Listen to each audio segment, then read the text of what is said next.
I want to make sure I take a moment to thank the people that helped make this video possible. I consider you producers of this channel and of this show. Without your support, these videos would not be possible. So I'd like to thank Rags, Comic Boom, Pop Size, The Frag Minion, Warren JB, Lynch Nut, David Osenwitz, sorry if I mispronounced your name, and A Penny for Your Dimes. I also want to thank the people that like to remain anonymous and anybody else that has contributed to this channel in the past. Without your support, these videos would not be possible. If you find yourself in a position you can help and you want to see your name here too as a producer credit, go ahead and look down in the links below. There will be a Patreon, a subscribe star, as well as a one-time donation, and you can see your name up here too. Thank you. Hello, Frugal Force. This is Captain Frugal reporting for duty, and today I want to talk about a serious subject. It's been covered a lot, but it might not be covered exactly the way I'm covering it. There's a little bit deeper element that I really want to get into on this, and this is a big issue with Naughty Dog, Sony, and YouTube, and how I feel that each one of these is very problematic. So first I'm going to start with Reclaim the Net. This is issued on April 30th of 2020, and the other article is going to be on the same day as well. It says Sony is abusing copyright systems to take down content of people just talking about The Last of Us 2 links. And I'm going to warn you, it's going to go deeper than links here. And this is by Diddy Rankovic, posted at 8:30 p.m. It says, the way social media platforms handle copyright notices is severely lacking, and Sony is taking advantage of it. And they're absolutely true. I'm probably going to get a copyright strike just for having this picture on this video, but we're going to see. It says Sony is belatedly pulling out all the stops and trying to prevent the spread of the leaks in its upcoming The Last of Us 2 game from appearing on the internet. This extends beyond targeting actual video content from the game posted with copyright strikes and the shutting down of channels. What's interesting about these incidents of Twitter accounts and users being blocked is the DMCA claims are now apparently valid in a case leak from The Last of Us 2 is so much as mentioned in a link to in a tweet, never mind posting any actual leaked content. And that's true. What's happening right now is these videos and things are getting copyright strikes and taken down right away. And I'm going to explain why this is problematic and how it goes a little deeper in that and some other issues here shortly. What's interesting about these instances of Twitter accounts and users being blocked is that the DCMA claims are now apparently valid, as I mentioned that. The owner of Geeks and Gamer brand announced on Twitter that one of his videos about the game was taken down for copyright reasons, asking followers to help him by giving visibility to the story. Another one, Just Some Guy, had the same thing. He did a video about it. His was taken down, and then he was hit up to be taken down after it was already taken down, which makes no sense at all. So notice here from Jeremy. It says, I'm not doing anything until I talk to my lawyer about this in the morning. I showed no images. I gave no specifics about hashtag The Last of Us Part 2, yet my stream was taken down, and I was issued a copyright strike on a clean channel. Tag people that you think that can highlight the story. Now, so here's one thing. YouTube can do whatever they want. It's not illegal. Okay, they own it. They can do anything they want.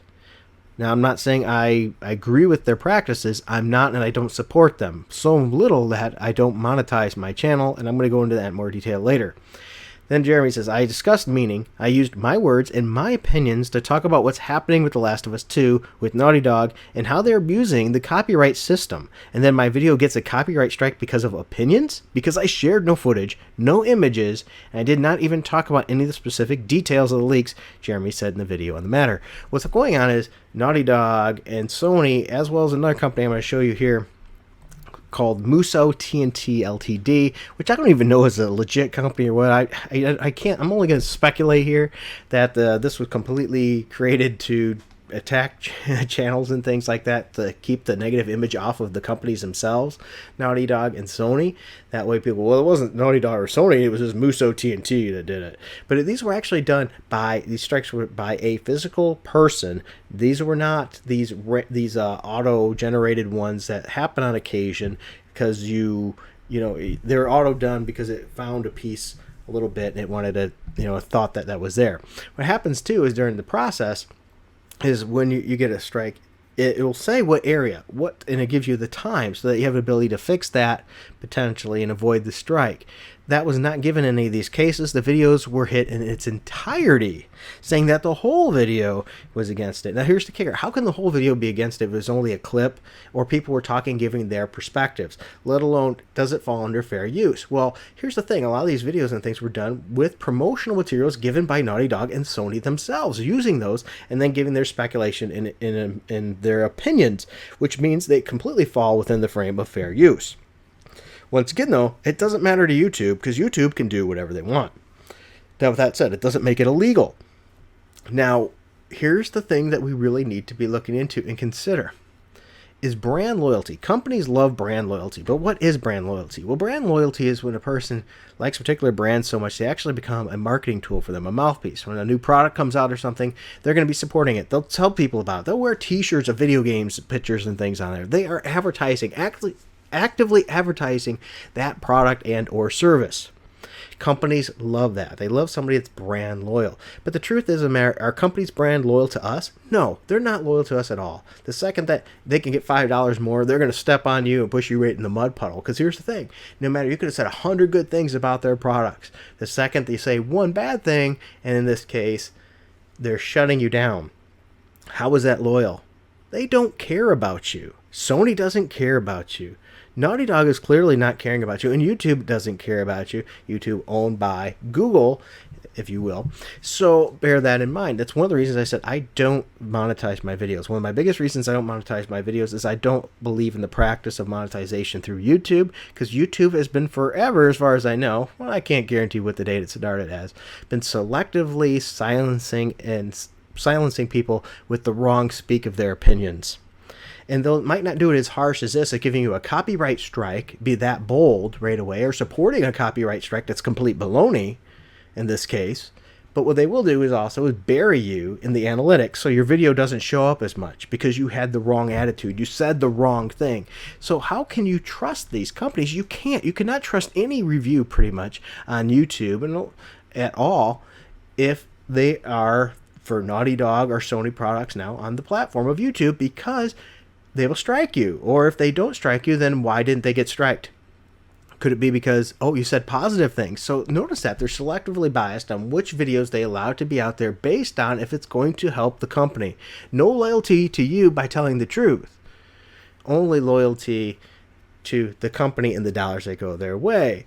Now, you have to wonder about that. Now, think about it. If you say good things, they're fine with it. Anything negative, they're going to shut you down. So that means every video of a Naughty Dog product, then, you'd have to suspect, or a Sony product, that it's been some way, had a handshake agreement that you won't say anything bad about it. Once again, why I don't do YouTube monetization, because I want to be able to say, nope, I don't get anything from YouTube.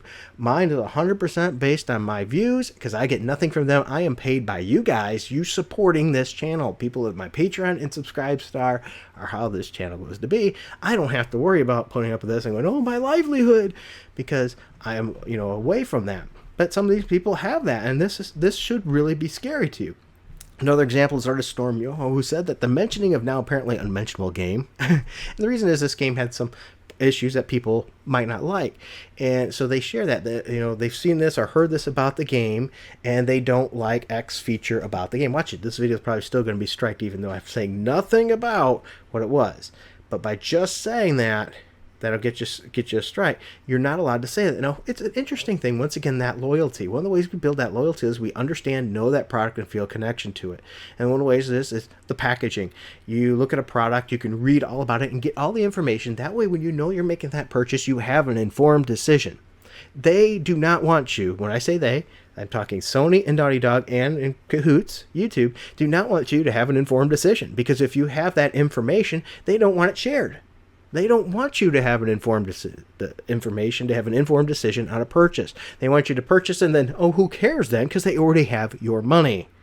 So that is something you should be very, very wary of. And it's been going on for a long time. And I think right now is just a really good spotlight on this. This isn't just on this particular site here. Here's another one through Bounding into Comics. You can see about it too. Naughty Dog and Sony attempt to quash The Last of Us Part 2 leaks in silence and discussing them. Once again, you don't have to even say anything about what was leaked. You could use their own promotional materials and say your thoughts on the game and have your video a copyright strike and shut down. And I can almost probably guarantee I'm going to get one for this too. You want to know even more views and things on that? Just go on any internet browser, even Yahoo, for crying out loud, and you just type in Naughty Dog copyright strike. There we go. I must have typed there. There we go. And you're going to see all kinds of stuff on there. And once again, I cannot share this enough. Some people have been misinforming, saying it's illegal. They can do that. They're a company. They can do anything they want. But then once again, brand loyalty. How loyal do you feel to YouTube? How loyal do you feel to Naughty Dog? And how loyal do you feel to Sony? I'm very interested in your thoughts about this. Do you plan on getting The Last of Us 2? Or were you going to and now not going to? Does this have any impact on it at all? Does this have any impact on your thoughts about Sony? I loved The Last of Us, and I have a lot of Sony products. I have to say, this makes me genuinely go, maybe I don't want to buy products from these companies anymore. And I haven't trusted YouTube since day one, pretty much when I started a channel, when I automatically had certain videos getting buried and shut down because of certain political or beliefs in my belief system. Because I'm not allowed to share that, even though it breaks no rights or anything and rules under YouTube. And so based on that, as I said, I don't trust them. So I recommend that other content creators really focus on other opportunities when you see them out there. BitChute and other ones. I love some other ones that I used for, and some of them aren't here anymore, like VidMe. I had a channel that was really growing on VidMe. It was doing great, and I really liked how the platform was. Unfortunately, they couldn't make it. And this is a reason to support alternative products as well as other products to Google, because Google owns YouTube and if you don't know about that, you look into Google and things and see how they have their particular views on certain subjects. They really do hard to push those and bury other things. It's out there. This should be making you question those things. So I do want to know your thoughts on it. One of the best ways you can help this channel, if you don't have the ability to help with Subscribestar or Patreon, you can even just like, subscribe, hit the notification bell, spread these videos around. I would greatly help. It would greatly help this channel. It's the only way this channel is going to grow. All right, guys. Thank you for your time. I can't wait to hear your views. And until next time, keep it frugal.